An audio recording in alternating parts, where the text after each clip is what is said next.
গ্রুপে question number 1 এখানে দেখুন রয়েছে কর্মশিক্ষার স্বতন্ত্র প্রকৃতিটি চিহ্নিত করুন যার দ্বারা কর্মশিক্ষাকে অন্যান্য সমান্তরাল শিক্ষা ধারণাগুলি থেকে পৃথকভাবে সংজ্ঞায়িত করা যায়। এখানে 4টে অপশন রয়েছে। তাত্ত্বিক জ্ঞানের সঙ্গে সৃজনশীল এবং উৎপাদনাত্মক কাজগুলিকে সাংঘিকৃত করা, 2 শিক্ষার্থীদের জীবিকা অর্জনে সাহায্য করা, 3 সাধারণ শিক্ষাকে একটি কারুশিল্পের সাথে সাংঘিকৃত করা, আর 4 মানসিক উদ্গমনের পরিসর রচনা করা। এখানে অ্যান্সার হবে এ, অর্থাৎ তাত্ত্বিক জ্ঞানের সঙ্গে সৃজনশীল এবং উৎপাদনাত্মক কাজগুলিকে সাংঘিকৃত করা। চলে আসছি 2 নম্বর কোশ্চেনে। আর একটা কথা আপনাদেরকে বলে নিই, এর আগের দিনও বলেছিলাম, এই যে কোশ্চেনের পাশে পাশে এই যে কিছু নাম্বার লেখা আছে, এগুলো নিয়ে আপনাদের ঘাবড়ানোর কোনো কারণ নেই। এগুলো আমার নোটসের বা আমার প্র্যাকটিস সেটের কত নাম্বার প্র্যাকটিস সেটে কত নাম্বার কোশ্চেন ছিল এটা, বা আমার নোটসের কোনখান থেকে কোশ্চেনটা এসছে, সেইগুলো মার্ক করার জন্য আমি এগুলো লিখেছি। এগুলো নিয়ে ঘাবড়ানোর কিছু নেই।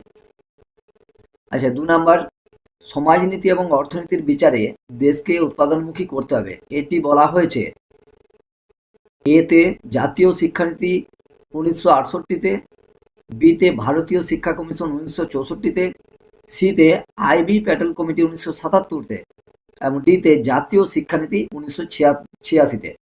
এখানে সঠিক অ্যান্সার হবে, আমার মতে সঠিক অ্যান্সার হবে ডি, জাতীয় শিক্ষানীতি 1986-তে। চলে আসছি পরের প্রশ্নে।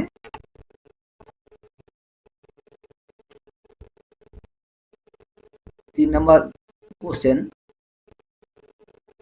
হ্যাঁ, দেখুন, চলে আসছি 3 নম্বর কোশ্চেন। আপনারা দেখতে পাচ্ছেন এখানে, শিক্ষার্থীদের কৃতিত্ব প্রেষণার পরিসর রচনার জন্য কর্মশিক্ষার কোন কর্মসূচি অত্যন্ত গুরুত্বপূর্ণ? অপশনগুলো রয়েছে সামাজিক চাহিদা চিহ্নিতকরণের জন্য সমাজ পরিদর্শনমূলক কর্মসূচিতে অংশগ্রহণ, বি নিজেদের উৎপাদন সামগ্রীর প্রদর্শনমূলক কর্মসূচিতে অংশগ্রহণ, আর উৎপাদনাত্মক কর্মপ্রকল্পের কর্মসম্পাদন প্রক্রিয়াতে অংশগ্রহণ, এবং ডিতে রয়েছে বস্তু সম্পদ সমন্বয়ে সৃজনশীল প্রকল্পের সম্পাদন প্রক্রিয়াতে অংশগ্রহণ।